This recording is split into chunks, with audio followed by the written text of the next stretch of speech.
El Cártel del Noreste tuvo bajo fuego el día de ayer a Nuevo Laredo por la detención de su líder, un personaje apodado El Negrolo. El Negrolo es uno de los personajes más violentos del mundo del narcotráfico. Mire usted, el Negrolo ha estado involucrado en todo tipo de hechos criminales, desde el secuestro y asesinato de ciudadanos estadounidenses hasta de militares y sus familias. Era el jefe de la llamada Tropa del Infierno, el brazo armado del Cártel del Noreste, y era uno de los objetivos prioritarios en términos de seguridad, tanto para México como para los propios Estados Unidos. Es Heriberto N., alias El Negrolo, de 27 años y jefe de plaza en Nuevo Laredo, Tamaulipas, para el Cártel del Noreste. Las autoridades federales lo vinculan con el secuestro y homicidio del estadounidense Robert Tyler Fry, ocurrido el 27 de octubre del 2021 en Nuevo Laredo, de ordenar la privación de la libertad de 26 militares y sus familiares, entre ellos mujeres y niños, así como la agresión a instalaciones militares y al consulado de Estados Unidos ocurrido el 14 de marzo de 2022. Como respuesta a la detención de su líder, Juan Gerardo Tebriño Chávez, alias El Huevo, líder principal del Cártel del Noreste. Además, en septiembre pasado el Negrolo ordenó detener a un elemento del ejército mexicano a quien humillaron frente a su familia, como represalia por el aseguramiento de 6 vehículos con blindaje artesanal días anteriores. Y el 14 de octubre, por instrucciones de Heriberto N., fue privado de su libertad el alcalde del municipio de Guerrero, Coahuila, Mario Cedillo Infante, y 8 personas más, entre ellas un menor de edad. Un día después quedaron liberados. El grupo que comanda es la Tropa del Infierno. Se encarga de las acciones violentas del Cártel del Noreste, que mantiene una disputa con el Cártel del Golfo en la frontera chica de Tamaulipas. Dentro de las actividades ilícitas a cargo del Negrolo están el tráfico de drogas y migrantes hacia los Estados Unidos, el tráfico de armamento, vehículos y equipo táctico de Estados Unidos hacia nuestro país, la venta y distribución ilegal de hidrocarburos. Este hombre es considerado objetivo prioritario en México y Estados Unidos por ser responsable de la generación de violencia al norte de nuestro país. El lunes 28 de noviembre, tras ser detenido en Nuevo Laredo, las autoridades federales lo trasladaron a la Ciudad de México. Bueno, esta no es una detención menor, quizás no es la más publicitada, la que ha tenido el Cártel del Noreste tampoco es de los más famosos, pero es el que tiene el control de la principal puerta de entrada de Estados Unidos a México y de México a Estados Unidos, que es Nuevo Laredo. Es el que tiene el control de buena parte de esa área de la frontera entre Tamaulipas y Texas. Un cártel, el Cártel del Noreste, su grupo de sicarios de la Tropa del Infierno, que en los últimos 2 años ha sufrido 6 golpes durísimos de las autoridades. Habrá que ver qué es lo que sucede con este grupo que está en disputa con el Cártel del Golfo. Tienen a su vez unos relación con el Cártel Jalisco, los otros con el Cártel de Sinaloa, pero este ha sido un golpe de la misma forma que muchas veces hemos criticado que hay distancia de ciertas autoridades en el tema de seguridad. En este caso hay que festejar que personajes tan violentos, criminales, tan inconscientes de lo que están haciendo como estos, hayan sido detenidos. Es un golpe fuerte y es un golpe importante a uno de los cárteles del narcotráfico más violentos que hay en el país. Bueno, y mientras tanto sigue sorprendiendo que Edgar Valdés Villarreal, usted se recuerda, la Barbie, ya no esté bajo custodia del Buró Federal de Prisiones en los Estados Unidos. Se había dicho que tenía una condena que llegaba hasta el año 2056. Ahora el canciller mexicano ha dicho que no le han confirmado que este hombre haya sido puesto en libertad. En un posible escenario es que se haya puesto o se haya convertido en testigo protegido y haya colaborado con las autoridades estadounidenses. Esa es la historia.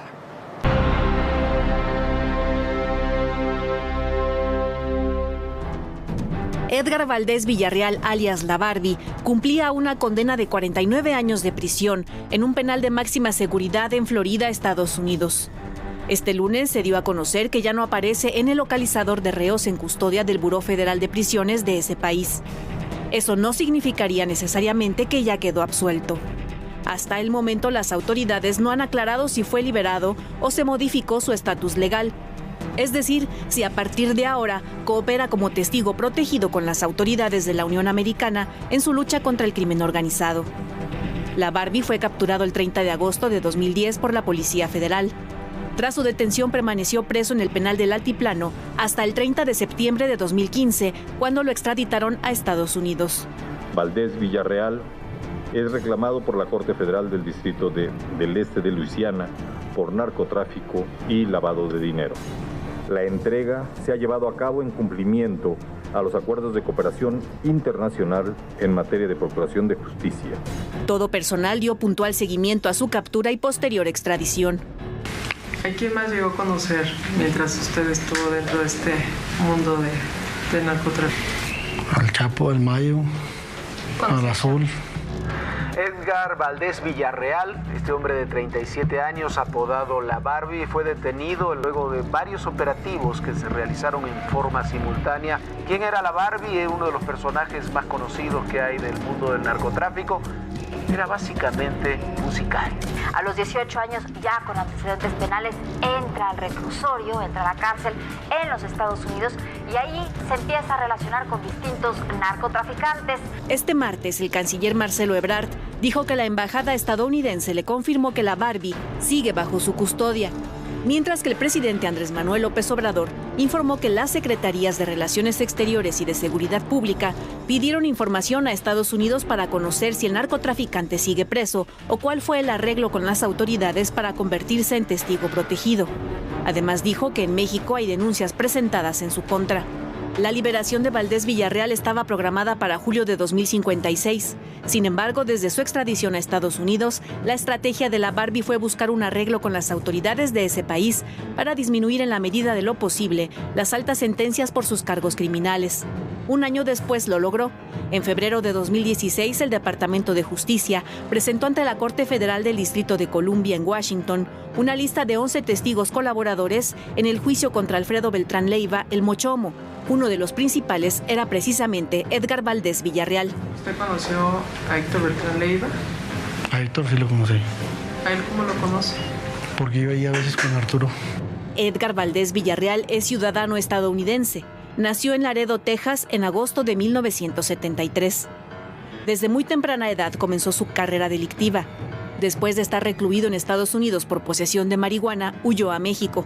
En 2001 comenzó a trabajar con Arturo Beltrán Leiva, el Barbas, quien en ese momento era uno de los principales líderes de la federación. Washington lo identifica como el lugarteniente y sicario de más alta confianza de Arturo Beltrán.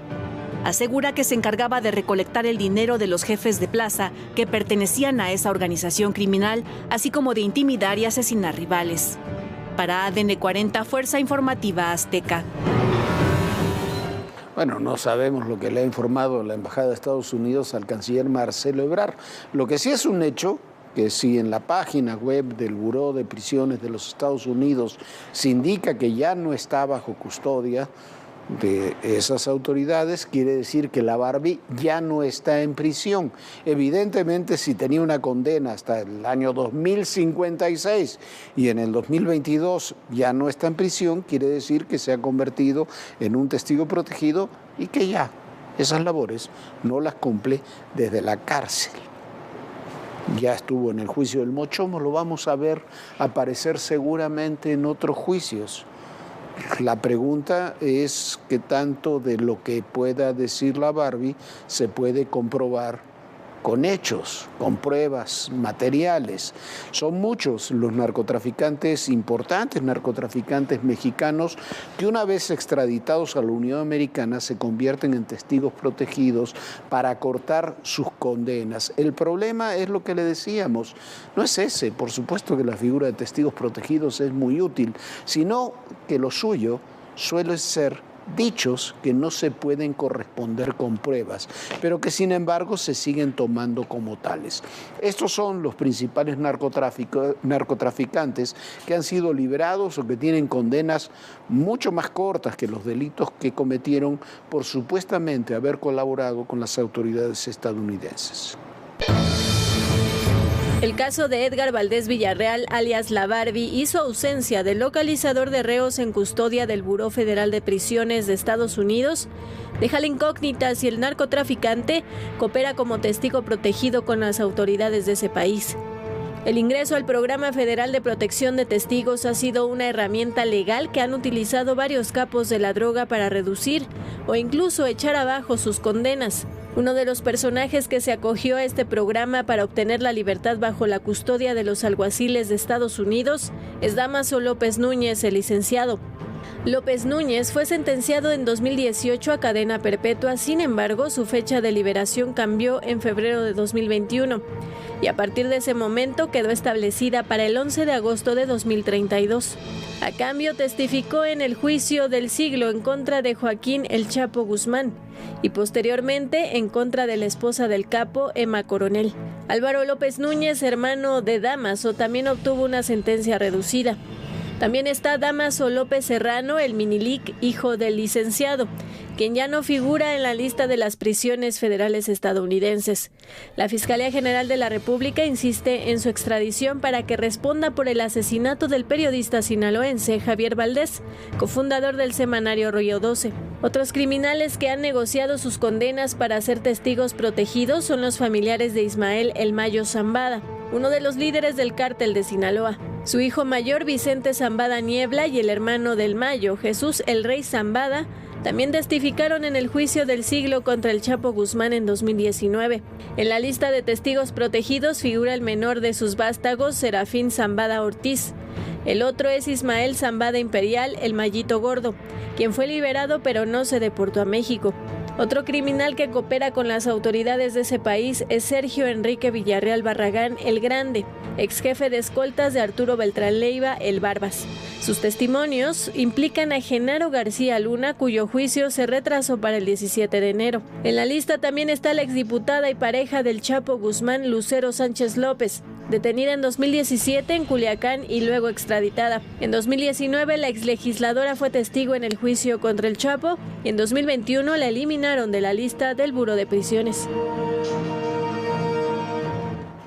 Bueno, esta es una lista que ni siquiera es exhaustiva de todos los personajes del narcotráfico que son extraditados a Estados Unidos, se convierten en testigos protegidos y logran negociar sus condenas.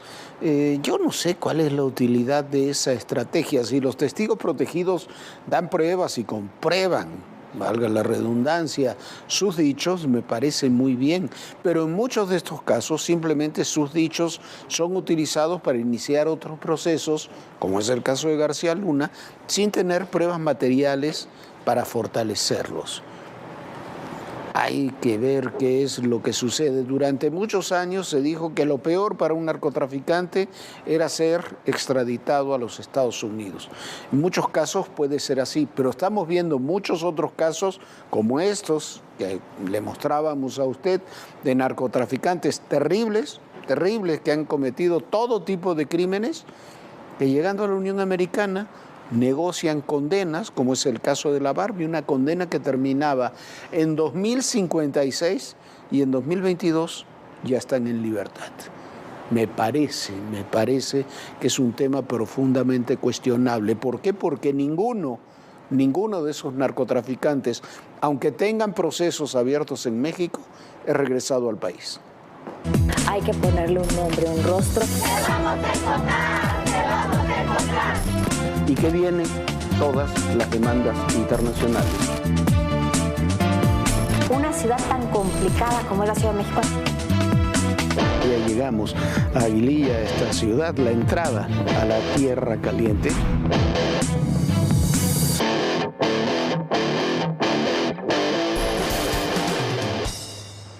Se ha abierto un nuevo frente en las duras disputas comerciales y energéticas entre México y Estados Unidos. Y es que la decisión del gobierno mexicano de prohibir la importación de maíz genéticamente modificado no solo implica un desafío para los productores mexicanos, sino también para las importaciones de muchos productos, sobre todo de maíz que se importa desde los Estados Unidos, y con este maíz se alimenta casi todo el ganado en nuestro país. La discusión comenzó en agosto y fue hasta el último día del 2020 cuando se concretó. A través de un decreto, el presidente López Obrador ordenó sustituir gradualmente el uso del glifosato. El maíz transgénico también fue incluido en el decreto del Ejecutivo. que establece su eliminación para el 2024. La medida busca proteger a los medianos y pequeños productores de maíz. Sin embargo, la importación de grano genéticamente modificado de Estados Unidos es clave para muchos productos de la cadena agroalimentaria. México usa su propio maíz blanco para producir tortillas, alimento fundamental en la dieta del país, pero depende de las importaciones de maíz amarillo estadounidense para la alimentación de ganado. Productores de Estados Unidos advierten que cualquier prohibición gubernamental sobre la importación de su maíz implica una violación al TEMEC.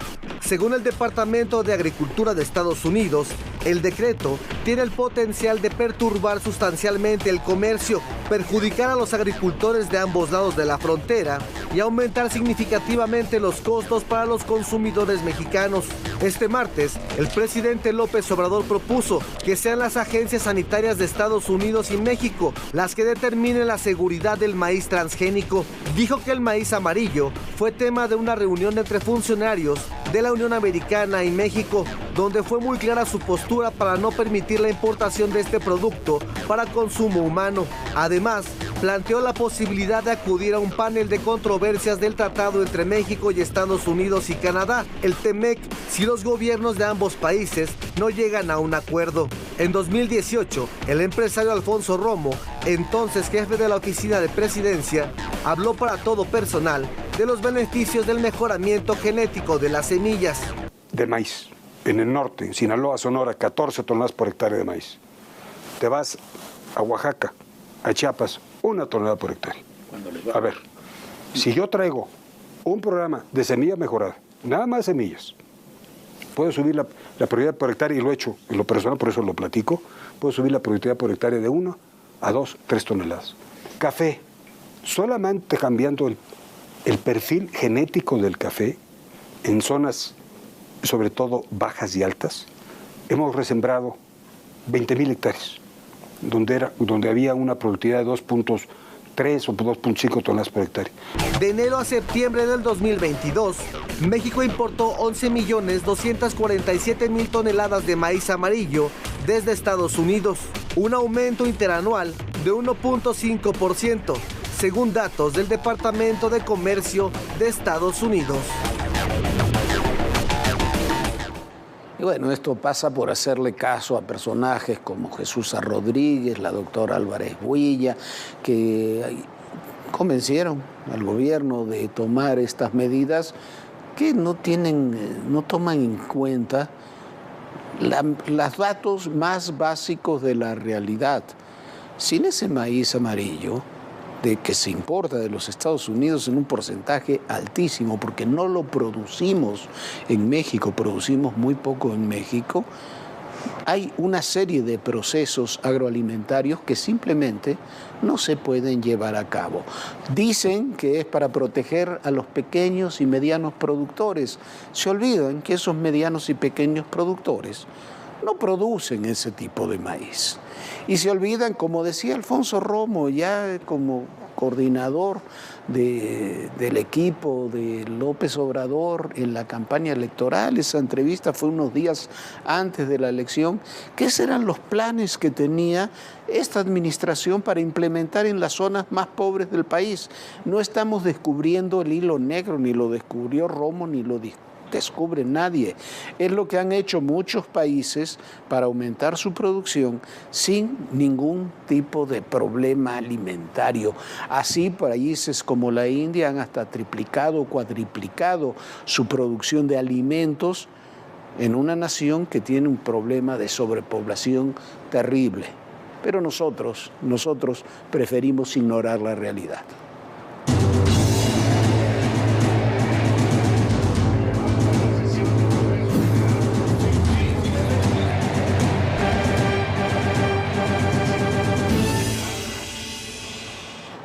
Y la reforma constitucional en temas electorales está congelada porque no tiene los votos para salir adelante. Hoy se canceló su votación en el Pleno y Morena dice que la llevará hasta la semana próxima. Pero al mismo tiempo, el presidente López Obrador dijo que este fin de semana tendría el llamado Plan B, que busca sacar esas reformas por la vía, no por la vía constitucional, sino por esta vía legal. Esto para no requerir de 2/3 partes de los votos en el Congreso. Así están las cosas.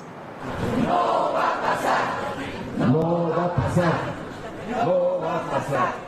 La oposición cerró filas y exigió someter a votación del Pleno este mismo martes la reforma electoral del presidente López Obrador. Nosotros no estamos por defender ningún privilegio de nadie, lo dijimos desde el día 1.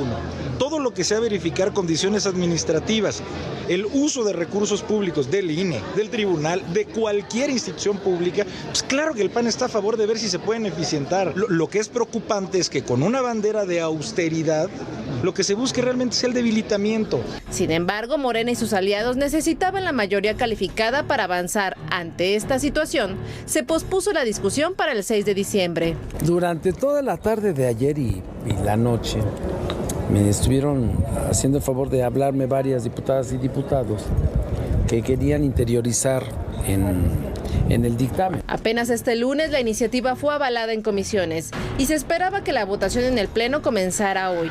Ahora el mandatario enviará un plan B entre el 5 y 6 de diciembre.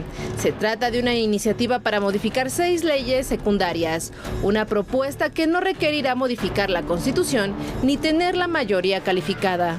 Con ello busca reducir la estructura del INE a nivel nacional, bajar el gasto operativo del organismo, reducir el porcentaje de participación para que las consultas ciudadanas sean vinculantes con 35% y no con el 40% que se exige actualmente, y pasar para febrero la votación con la que se renovarán a 4 consejeros electorales, entre ellos el presidente Lorenzo Córdoba, quienes dejan el cargo en abril del 2023.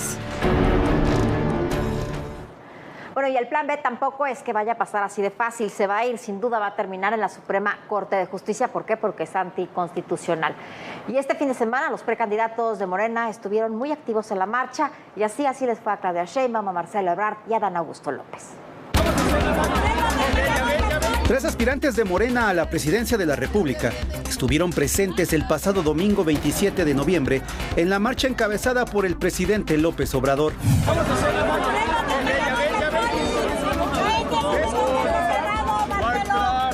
El canciller Marcelo Ebrard envió mensajes a través de redes sociales, uno con una foto al lado del presidente hace ya algunos años y con el mensaje "Juntos los veo en la marcha", y otro tuit con una foto suya en medio de la multitud con el mensaje "Amor con amor se paga".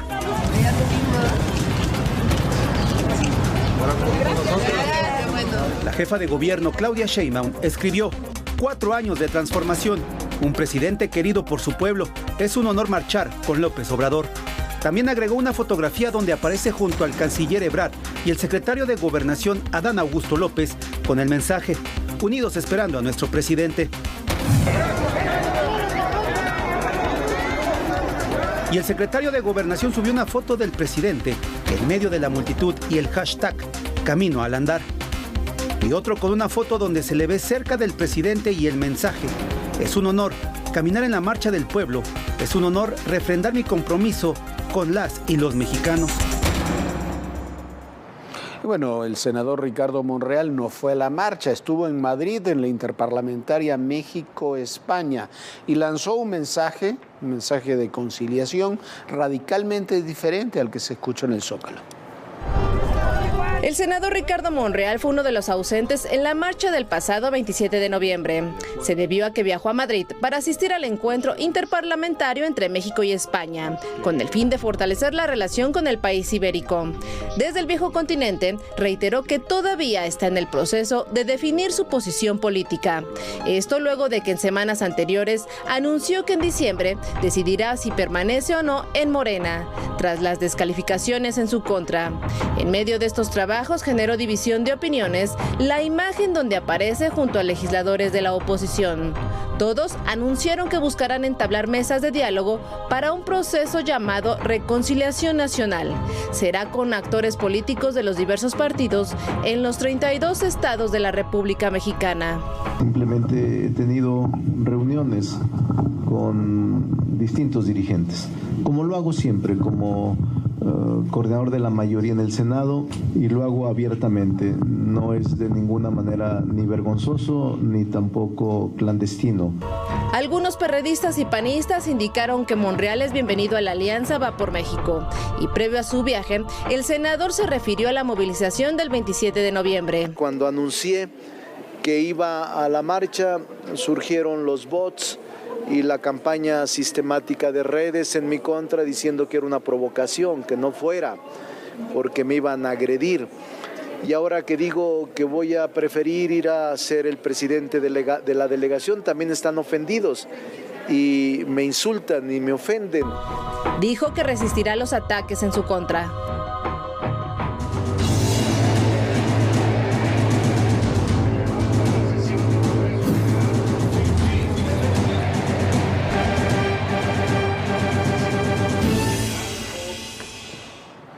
Bueno, ya nos vamos, pero muy rápidamente le comento que hoy el Pleno de la Suprema Corte de Justicia de la Nación decidió la constitucionalidad de estas leyes que avalaron, de este decreto que avaló la permanencia de las Fuerzas Armadas en tareas de seguridad pública, que se había publicado al inicio de la administración y que luego fue prolongado hasta el 2028 por una decisión del Congreso tomada hace algunas semanas. Concretamente, la Suprema Corte de Justicia de la Nación decidió, insisto, la constitucionalidad de la participación de las Fuerzas Armadas en tareas de seguridad pública. No es un dato menor luego de todo el debate que se ha generado en torno a ese tema, Viviana. Sin duda, Jorge, bueno, un día importante en la Suprema Corte y bueno, finalmente ya está este tema de que las Fuerzas Armadas permanecerán en materia de seguridad hasta el 2028. Y ahora lo invitamos a que se una a nuestras redes sociales, puede consultar todos los contenidos de Todo Persona, se va directo a nuestro canal de YouTube que aparece en pantalla, lo escanea y lo lleva directamente para que pueda ver todo lo que esta plataforma tiene, todos los reportajes especiales. Y si busca, puede encontrar también el documental Estados Unidos-México, una historia secreta, que bueno, vale la pena. Ahí están los capítulos que han salido hasta ahora. Ya nos vamos, muchísimas gracias. Lo veo mañana aquí en Todo Personal, 11 de la noche. Jorge, bonita noche. Muy buenas noches, Viviana, muy buenas noches a todos ustedes. Y recuerden, el poder y en la política, todo, pero absolutamente todo, es personal. Gracias.